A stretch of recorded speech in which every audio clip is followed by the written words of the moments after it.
और अब आपको सीधी ले चलते हैं महोबा, जहां पर उत्तर प्रदेश के मुख्यमंत्री योगी आदित्यनाथ जो है सभा को संबोधित कर रहे हैं। यहां के संसाधनों का उपयोग बुंदेलखंड के विकास में हो, बुंदेलखंड की सूखे की समस्या का समाधान हो, यहां की बहन बेटियों की जो एक जन्मजात समस्या बन चुकी थी कि लोगों को पेयजल की सुविधा प्राप्त हो, आजादी के बाद भी यह एक सपना ही मात्र बना रह गया था। इस सपने को हकीकत में बदलने की बात भी कभी किसी के दिमाग में नहीं आई। हम सबका सौभाग्य है 2014 में इस देश को एक करिश्माई नेतृत्व प्राप्त हुआ। प्रधानमंत्री श्री नरेंद्र मोदी जी के नेतृत्व में, जिन्होंने देश के अंदर समान विकास की एक अवधारणा को गांव में गरीब के पास, किसान, नौजवान, महिलाएं और समाज के प्रत्येक तबके तक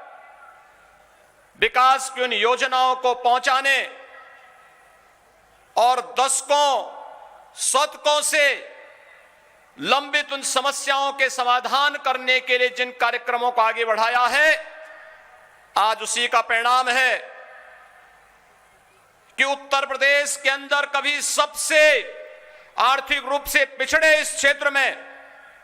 आज विकास तेजी के साथ बढ़ता हुआ दिखाई दे रहा है। चाहे वह सिंचाई की 1 दर्जन से अधिक परियोजनाओं का विगत 7 वर्षों में पूरा होने का हो रहा हो, चाहे वह बुंदेलखंड के हर घर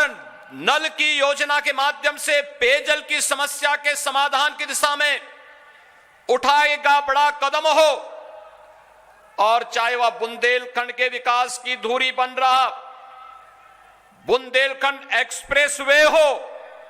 या फिर बुंदेलखंड क्षेत्र में यहां पर देश के रक्षा उत्पादन में आत्मनिर्भरता के लिए डिफेंस कॉरिडोर के निर्माण के लिए बुंदेलखंड क्षेत्र में भी उन कार्यक्रमों को आगे बढ़ाने का रहा हो। तेजी के साथ यहां पर कार्य होता हुआ दिखाई दे रहा है, और आज जय जवान और जय किसान के इस नारे को वास्तविक धरातल पर उतरता हुआ हम किसी धरती के अंदर देख सकते हैं तो बुंदेलखंड इसका जीवंत उदाहरण है, जहां पर पेयजल की भी और सिंचाई की भी तमाम परियोजनाएं युद्ध स्तर पर चल रही हैं, और जिन सहायक परियोजना का पूरा होना 3 जनपद महोबा, हमीरपुर और बांदा, इन 3 जनपदों में चाहे वह लहचुरा बांध से अर्जुन सहायक, चंद्रावल और उससे जुड़ी हुई अन्य परियोजनाओं को तेजी के साथ करवई आदि बांध के माध्यम से लगभग इस क्षेत्र की 2.5 लाख एकड़ से अधिक भूमि को सिंचाई की सुविधा को उपलब्ध करवाने का हो, या फिर इस क्षेत्र में 4 लाख से अधिक जनता को शुद्ध पेयजल उपलब्ध करवाने का कार्य हो,